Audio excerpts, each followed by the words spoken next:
out to where I am, so I gotta move. So, see how I can roll with the punches.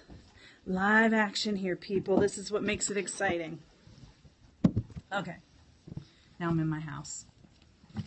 All right, back to the guideposts. I didn't want to have gutter junk raining down on my head, so I think it was worth it to take a pause there. So guidepost number 4 is cultivating gratitude and joy, letting go of scarcity and fear of the dark. I'll talk more about the guideposts in detail in a future Periscope, but I'm just going over them today to let you understand what this book's about. Guidepost number 5, cultivating intuition and trusting faith, letting go of the need for certainty. Guidepost 6, cultivating creativity, letting go of comparison. Guidepost 7, cultivating play and rest, letting go of exhaustion as a status symbol and productivity as self-worth. Does that sound familiar to anyone?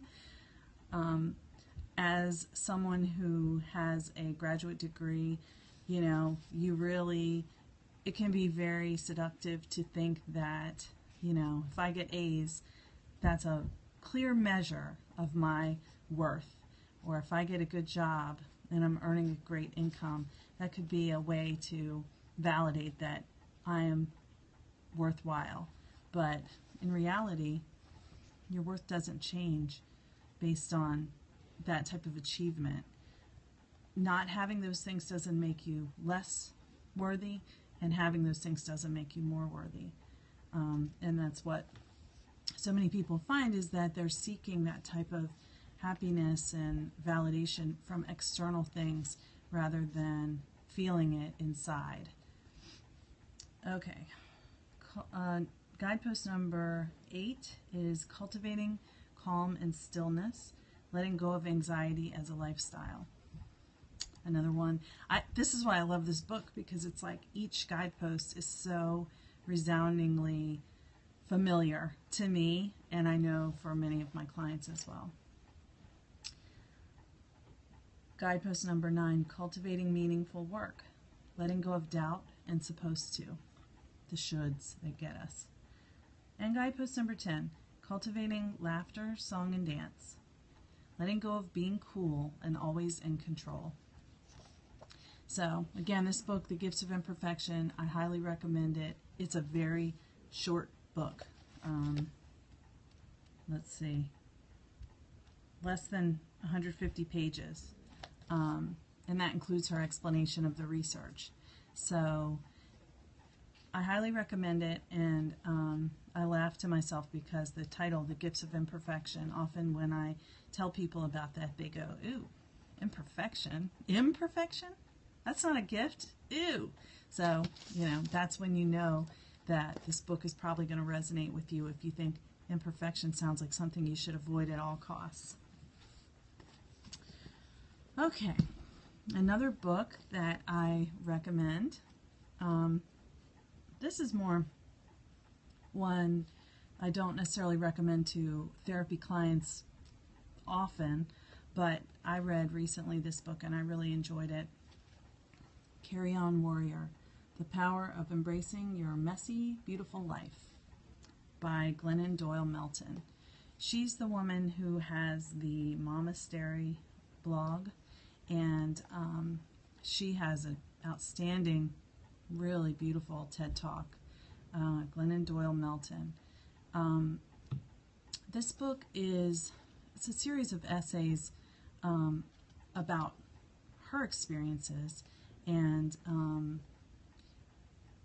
what you realize when you read it is that she has had so much shame about her past experiences, and she talks about how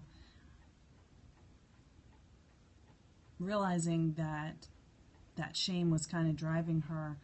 She doesn't really talk about shame per se, but that's what you sense when you read her story. She talks about all these things that she did in the past. She has a history of addiction, and just how bad she felt about herself because of that. And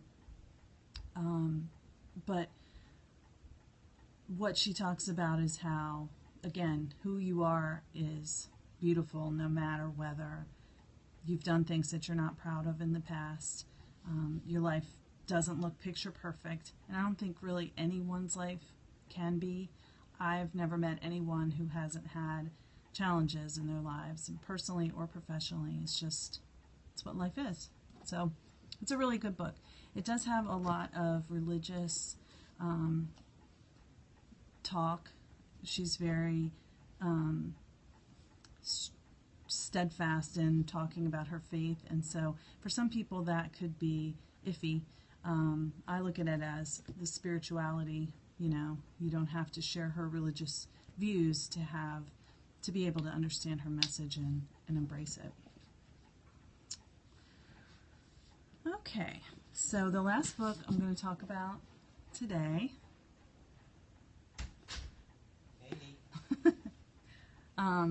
is one that I recommend for therapists to read. If you are a therapist who's done trauma work, this book is amazing. It's called Trauma Stewardship: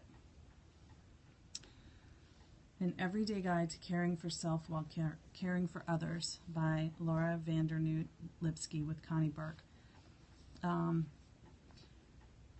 In this book, the author talks about how after working with trauma for years, working with people in a homeless shelter, and various work experiences where she was helping people who had experienced violence and trauma, she found that it changed her.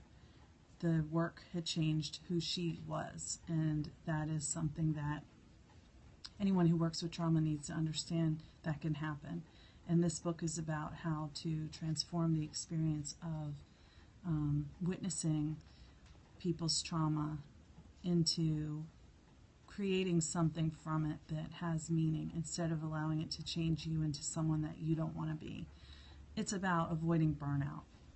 And, if any therapist who does trauma work, you have to actively work to avoid burnout, or else, no one's immune. And so this book is really good. And Laura Vandernoot Lipsky also has an excellent TED Talk, which is on my website on the For Professionals tab under www.laurareaganlcswc.com, or you can just Google Laura Vandernoot Lipsky Trauma Stewardship TED Talk.